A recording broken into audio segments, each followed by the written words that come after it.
Who here remembers the game Slender the 8 Pages and its sequel Slender the Arrival? Raise your hands. Who here thinks maybe we've seen the next version? That's what I thought. Welcome to the Haunted World of CW. Episode 19 dropped recently, and I couldn't wait to review this one, but I kind of had to because real life. But let's just say, I haven't been this scared in a Haunted World of CW video in quite a while. And I mean scared, okay?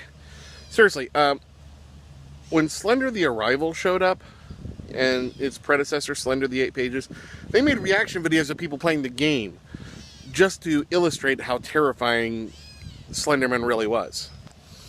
And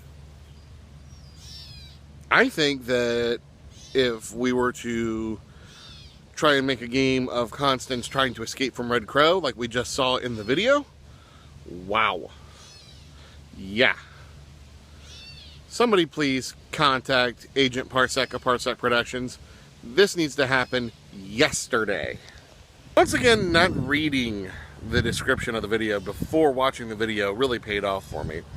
And it's become kind of a tradition of mine, and with good reason. So, Jesse, driving Constance and Whisper to Red Crow Sanitarium, decides to question Constance on why they're even there. Constance says that it has to do with her evolution, and Jesse kind of questions that if, why is she putting on gloves, why is she still stealing?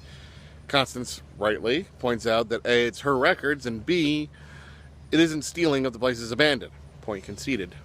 So Constance breaks into Red Crow, and I swear, I don't even think it was like 2 minutes into the first 2 minutes of the video, I had a jump scare. I like jump scares. Sometimes they're cheap and very poorly done, but they can really be good if, done properly, and I think this one was done properly. There were two aside sets this time. The first one was Whisper and Jesse, and I kind of thought something was going to happen with that, but it didn't. Whisper basically was being whispered, Jesse was having to babysit, and yeah, it didn't go well at all. I can't wait to see what happens in episode 20 and how that thing resolved itself. I hope it's addressed.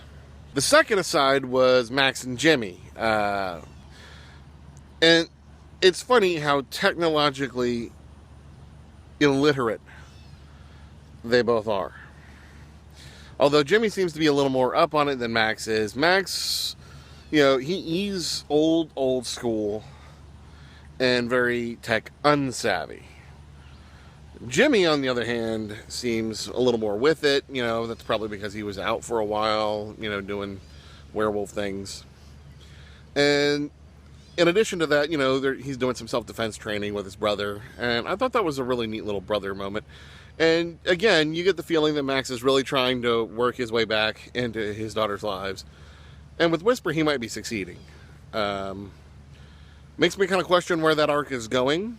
But at the same time, as a father myself, if I were ever separated from my daughters, I know that I, like Max, would want redemption. So let's hope that he's genuine in his desire for that, and we'll see where that takes us. It'll be interesting to see, because I think we're kind of winding down towards the end of the season, so I wonder how that's going to play out. Also, just thought about this, just remembered, they mentioned hunting King James. This can't end well. But by and large, the main thrust of this video was Claire's trip into Red Crow. And this was going to be bad on a number of levels. First off, let's remember she escaped from this place. Escaped.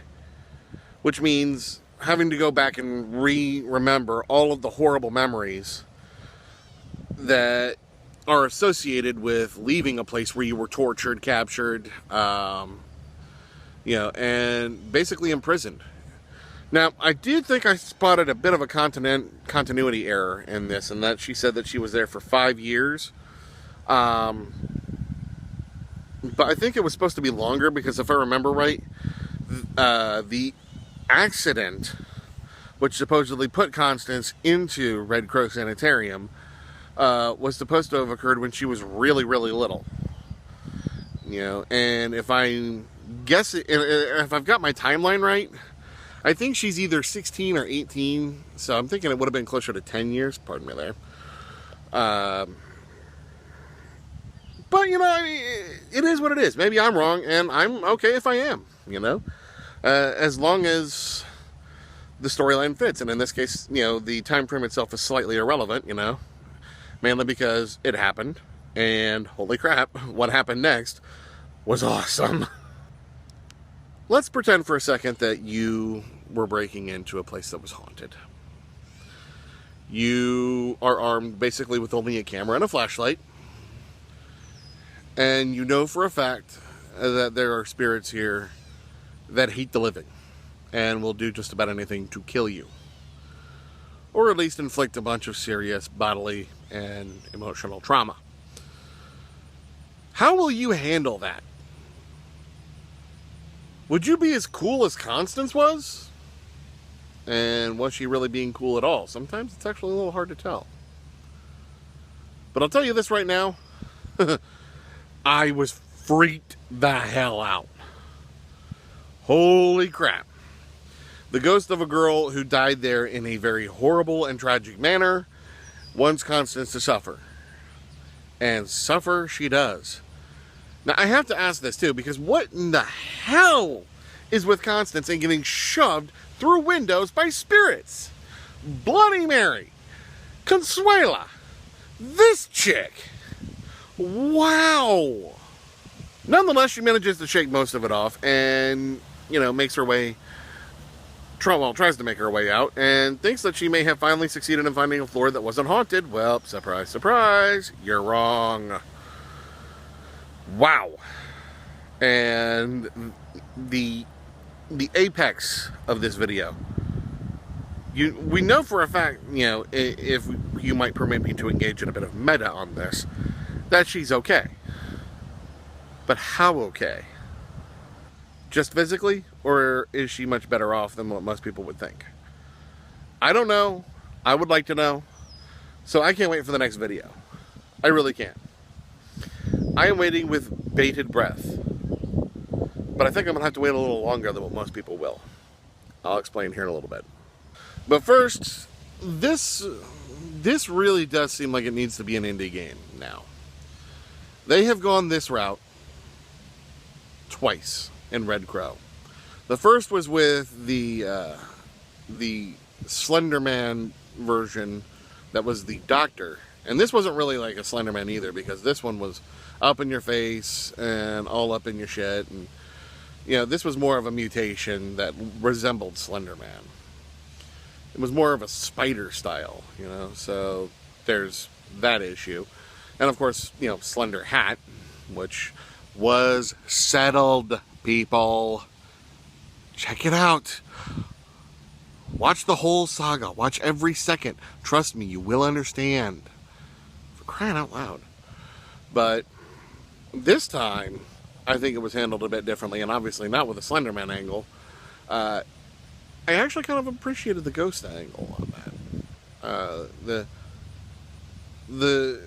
The trope, if you'll forgive the use of the term, because I have not a better one at the moment, was actually quite well used.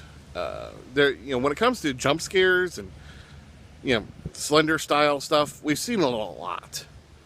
And there's only two ways that it can go. It either go the crap way, or it can go the awesome way. This went the awesome way.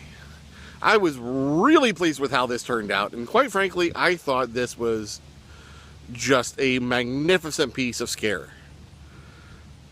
Jump scares can be cheap, they can be hollow, or they can actually serve a purpose, and this one really served a purpose. It advanced the story, and it served to give us the conflict in the entire episode. And that is something that's missing from a lot of this stuff. You know, most people just do the jump scares to jump scare, and that's cheap. It's unnecessary. It's a disservice to the use of the jump scare. And quite frankly, I just think that it could be better done. This was how it's done right.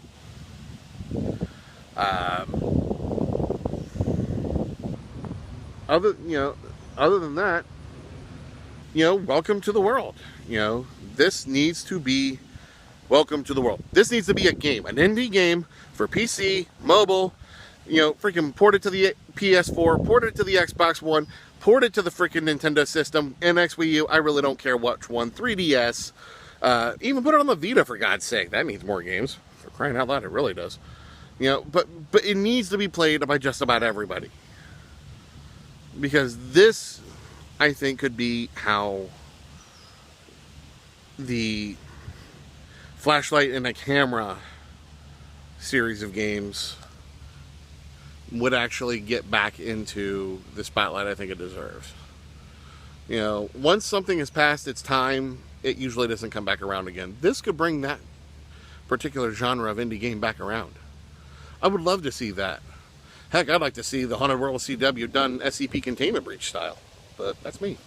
So, but yeah, that's my take on that. And quite frankly, I'd like to see more of this. I really would. And to those of you watching over in Worcester, please,